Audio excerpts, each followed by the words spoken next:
Hey old school basketball fans, welcome back to the channel. Today we'll take a look at one of the greats. He often slips through the cracks when we debate who's the best player of all time, but he was just as good as they got. Julius Erving, or better known as Dr. J, is arguably one of the best to ever put on a Sixers jersey. So today's topic is, how good was Dr. J? So let's get into the video. The Rucker would ever forget. Dr. J's number 6 jersey hangs in the rafters, plus his championship banner he won in 1983. Why isn't he in the conversation along with MJ and LeBron? It could be because he spent some prime years in the ABA, the American Basketball Association, which was a professional basketball league that merged with the NBA in 1976. He started his career on the Virginia Squires, then traded to the New York Nets, which is now known as the Brooklyn Nets, and ended his career in Philly. So taking it back, Dr. J was well known for playing at Rucker Park, which is one of the most legendary basketball locations in the world thanks to Julius. When he made his appearances on the court, people would come from all over to watch him play. People packed the bleachers and even the rooftops just to see him play, and the legend of Dr. J was born. Books and keep his grades high. We played him the first game and they kept saying, you wait till Julius gets here. You wait till Julius. And I'm like, who's Julius? I'm in the NBA. What I care about Julius? Tom Hoover had never heard of him. But soon enough, the kid named Julius was doing things that no one at the Rucker would ever forget. At the baseline, he dunks, and the guy takes the ball out to throw it the length of the court for a fast break. He jumps up in the air and catches the ball and throws it down. Charlie Scott shot a long shot, and Julius came, took it out of the air, and dunked it. I took it right there. I said, I don't need to see anything else. This was it. People here in Harlem, they really know good basketball. And, if you do something real nice, they show their appreciation. He came down one time. I had the angle on him. He dunked the ball so bad, the ball hit me in the top of the head. My teeth fell out on the ground. The crowd roared. I had scrambled to grab him off the ground and put him back in my mouth. That helped build his reputation. Erving played for UMass and averaged a double-double with 26.3 points and 20 rebounds. He became one of 6 players to average a double-double and an NCAA season, and also became one of the best players in UMass history.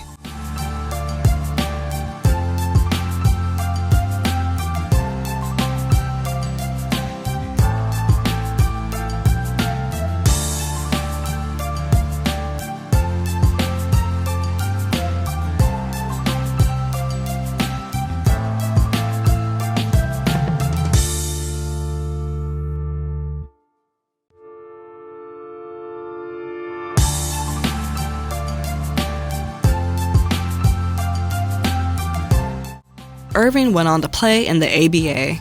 He played for the Virginia Squires and won the Rookie of the Year award, plus took them to the Eastern Conference Finals, but lost.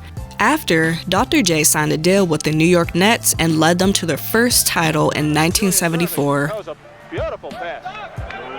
Well, the Nets seem to tuck all the way. Ralph Simpson from the line. Gets his own rebound. Oh, it's blocked by Dr. J. It'll be Denver ball. Did it to David Thompson that time. The league didn't last too long before the merger happened, but Dr. J went on to be the greatest ABA player in history.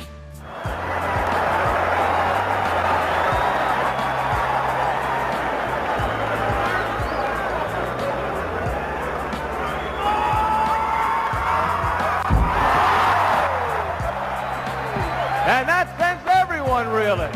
Julius Erving.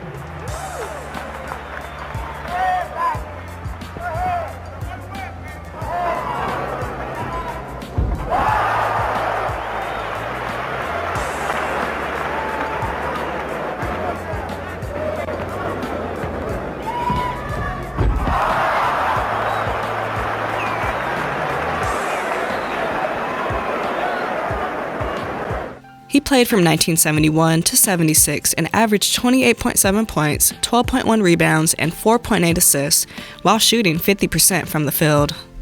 Dr. J finally found a home in Philly after the merger. As a so-called rookie, he averaged 21.7 points, 4 assists, and 8.5 rebounds. Fast forwarding to 1983, Dr. J and Moses Malone led the Sixers to a championship after beating the Lakers in a clean sweep. But this wasn't the first go-around for him. And he is determined. Fittingly, it would be the doctor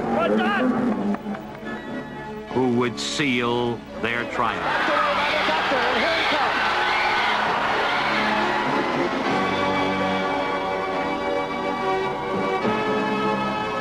They steal the ball. There it goes. Cheeks on his way to the World Championship. The Moses slammed up. I look at the guys who I played with and the trials that we went through, and a lot of the testing of the character, made me a better person, made us all better people, because we really believed in ourselves, and there was a chemistry there and a spiritual harmony that just made that the best team that I ever played on or was ever associated with, and that's special. One thing about this team that they should be remembered for is they've been knocked down a lot. They've been criticized in every way, every shape, every form possible, but they had the ability every year to come back and just keep on doing it, and keep on doing it, and darn it, they climbed the mountain. This was his first NBA title, but with all his ABA accolades plus his NBA accolades, he earned himself a spot in the Hall of Fame in 1993 after retiring in 1987 at 37 years old.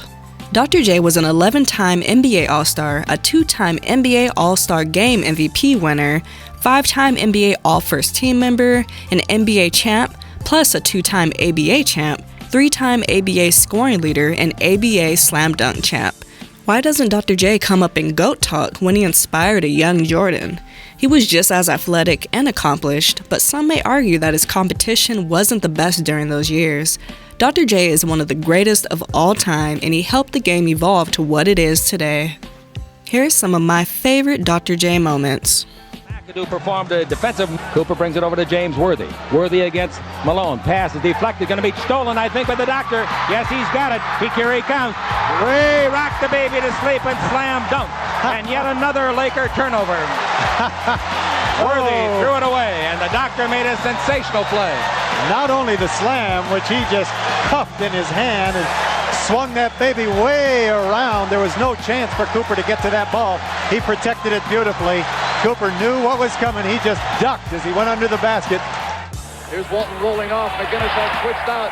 No one picked him up from the weak side. The gamble by Julius Erving hurt them that time. Julius roaring to the basket, came up in Walton's face, and Walton said, had to be offense. That Julius is unbelievable in a wide open situation. I have never seen anybody be able to do the things that he could do. Here we go again. Gross takes a shot at him. Walton goes up. Just look at this. Walton was complaining about his left hand. As you see, he hit him in the head with the ball.